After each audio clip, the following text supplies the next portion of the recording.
Hello అండి. Hi. Welcome to our channel. This is Anuradha. So, ఇవాళ topic ఏంటంటే angiogram. So, angiogram ఎందుకు చేస్తారు? ఎలా చేస్తారు? ఏ ఏ రీజన్స్ వల్ల చేస్తారు? చేస్తే ఏం ఉపయోగాలున్నాయి అనేదైతే చూసేద్దాము.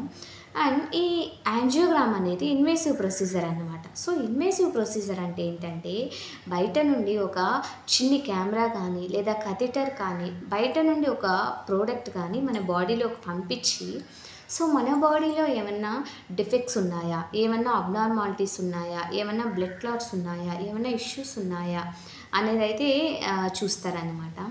సో ఈ యాంజియోగ్రామ్ అనేది చాలా టైప్స్ ఉన్నాయన్నమాట. ఎలా అంటే కరోనరీ యాంజియోగ్రామ్ అని. ఈ కరోనరీ యాంజియోగ్రామ్ గురించి నేను ఆల్రెడీ వీడియో చేశానండి. సో ఆ వీడియోలోకి వెళ్ళి వీడియో నచ్చితే లైక్ చేయండి, షేర్ చేయండి, సబ్స్క్రైబ్ చేయండి. Yeah. And one more thing, pulmonary angiogram అంటారు. పల్మనరీ యాంజియోగ్రామ్ అంటే ఈ లంగ్స్ అయితే ఉంటాయి కదా, ఊపిరితిత్తులు అయితే ఉంటాయి కదా.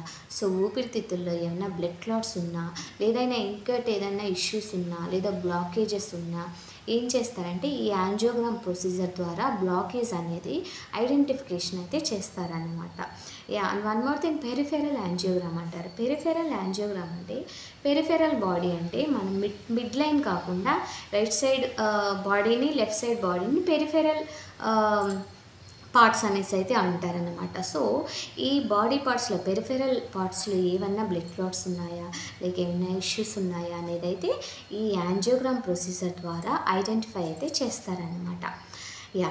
అండ్ ఇది ఎలా చేస్తారు, ఎందుకు చేస్తారు అనేది చూపించేస్తారనమాట. సో ఈ ప్రొసీజర్ ఎలా చేస్తారంటే ఈ పేషెంట్ అయితే పడుకొని పెట్టి ఒక మానిటర్ అయితే ఉంటుందన్నమాట. సో ఎలక్ట్రికల్ మానిటర్ అనేసి. సో ఆ ఎలక్ట్రికల్ మానిటర్ ద్వారా మన బాడీలోకి ఒక కెథెటర్ అయితే పంపిస్తారు. సో కెథెటర్లో ఒక కెమెరా అయితే ఉంటుందన్నమాట. సో కెథెటర్ని పంపించి ఆ కెమెరాలో నుండి ఆ మానిటర్లో అయితే విజువలైజేషన్ అయితే కనిపిస్తుంది కదా. సో దాని ద్వారా బ్లడ్ క్లాట్ ఉందా లేదా, ఏదైనా ఇంకేదైనా ఇష్యూస్ ఉన్నాయా అనేది అయితే చూస్తారనమాట. సో గైస్, ఈ ప్రొసీజర్ ఎలా చేస్తారు అనేది అయితే చూసేద్దాము. యా. ఫస్ట్ ప్రిపరేషన్ చేస్తారన్నమాట. ప్రిపరేషన్ అంటే ఏంటంటే ఈ పేషెంట్ని హాస్పిటల్కి వెళ్తారు. లైక్ ఇప్పుడు చెస్ట్ పెయిన్ ఉందనుకోండి, సో చెస్ట్ పెయిన్ అనేసి హాస్పిటల్కి వెళ్తారు. సో హాస్పిటల్లో ఏమవుతుందంటే ఈ మెడికల్ టెస్ట్లు అన్నీ చేస్తారనమాట. సో మెడికల్ టెస్ట్లు, ఎక్స్రే అండ్ ట్రోపోనిన్, ఈ బ్లడ్ టెస్ట్లు అయితే గుండెకి సంబంధించిన టెస్టులు అన్నీ చేస్తారు. And one more thing, blood టెస్టులు చేస్తారు, వైరాలజీ చేస్తారు. చాలామంది వైరాలజీ అనేది చాలా ఇంపార్టెంట్ అండి. ఎందుకంటే ఈ వైరాలజీలో ఇవైతే ఉన్నాయి కదా, హెచ్పిఎస్ఏజీ, హెచ్ఐవి ఇవైతే ఉన్నాయి కదా. సో అవి పాజిటివా నెగిటివా అనేది ఖచ్చితంగా చూస్తారు. ఎందుకంటే ఆ పాజిటివ్ నెగిటివ్ని బట్టి చాలామంది ఏం చెప్తారంటే, ఇప్పుడు ఒకవేళ అవి పాజిటివ్స్ వచ్చాయనుకోండి, సో గిల్ట్గా ఫీల్ అవుతారనమాట. కానీ హాస్పిటల్ వైజ్ ఎలా చూస్తారంటే లైక్ ఏ కోణంలో చూస్తారు అనేది అయితే నేను చెప్తానన్నమాట. సో ఈ వైరాలజీ అనేది వాళ్ళకి ఏదైనా బ్లడ్ అవసరం అవుతుందా, సో అవసరమైనప్పుడు వెంటనే వెతుక్కోకుండా అయితే ఇవి ఖచ్చితంగా చేపించుకుంటారన్నమాట. యా. వన్ మోర్ థింగ్, ప్రొసీజర్లోకి వచ్చేయండి. సో ప్రొసీజర్ ఎలా చేస్తారంటే ఫస్ట్ పేషెంట్ని ఒక టేబుల్ పైన పడుకోబెడతారనమాట. సో పడుకోబెడతారు. అంతకుముందు ప్రిపరేషన్ చేస్తారు కదా. ప్రిపరేషన్ అంటే ఏంటంటే ఇప్పుడు చేతికి చేస్తారనుకోండి, 2 పార్ట్స్ అయితే ఎంచుకుంటారనమాట. ఒకటి చేయి, ఇంకోటి తోడ అనమాట. సో తొడ దగ్గర మనకు ఆర్టరీ అనేది బాగా థిక్గా ఉంటుంది. అండ్ వన్ మోర్ థింగ్ వచ్చి ఆర్టరీ, సో ప్రామినెంట్ ఆర్టరీ అన్నమాట. సో ప్రామినెంట్ ఆర్టరీ ఎలా అంటే ఫస్ట్ అదే ఆర్టరీని వీళ్ళు సెలెక్ట్ చేసుకుంటారు, విచ్ కాల్ ఫిమోరల్ ఆర్టరీ అన్నమాట.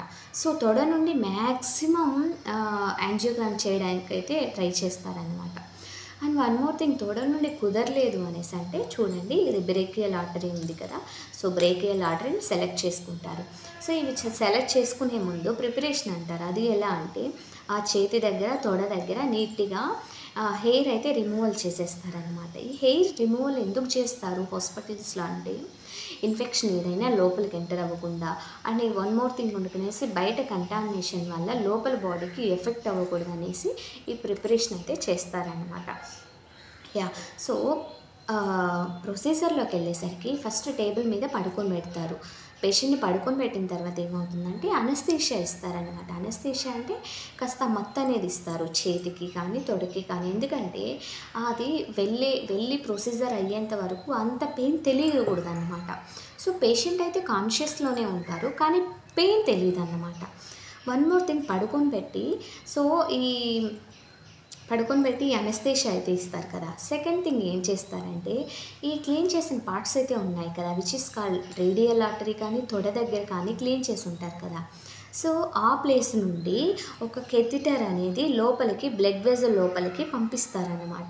మామూలుగా ఫిమరల్ ఆర్టరీ నుండి కానీ తొడ దగ్గర నుండి కానీ చేతి నుండి కానీ ఒక చిన్న కెథిటర్ ద్వారా కెథిటర్ లోపల ఈ క్యామ్ అనేది ఉంటుందన్నమాట. సో ఆ క్యామ్ అనేది మానిటర్కి అయితే కనెక్ట్ అయి ఉంటుంది.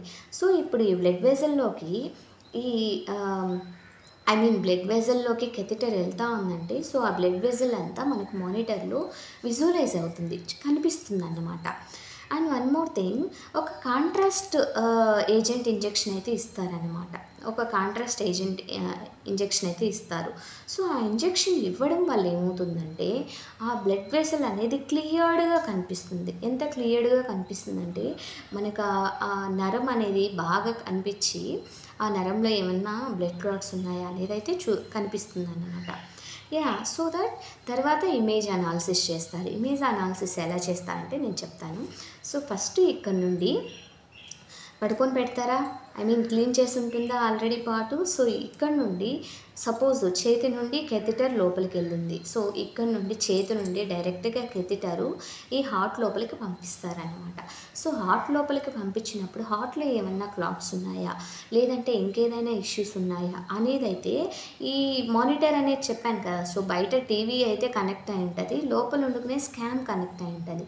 సో లోపల ఏదైనా ఇష్యూస్ ఉన్నాయా అనే దాన్ని బట్టి అక్కడ మానిటర్లో కనిపిస్తూ ఉంటుంది అన్నమాట. అండ్ సో వీటిని ఏమైనా బ్లడ్ క్లాట్స్ ఉన్నా ఏమైనా బ్లాకేజెస్ ఉన్నా అవంతా ఐడెంటిఫై అయితే చేస్తారనమాట. సో గైస్, వీడియో చూసేసారు కదా. వీడియో నచ్చితే లైక్ చేయండి, షేర్ చేయండి, సబ్స్క్రైబ్ చేయండి. Thank you so much.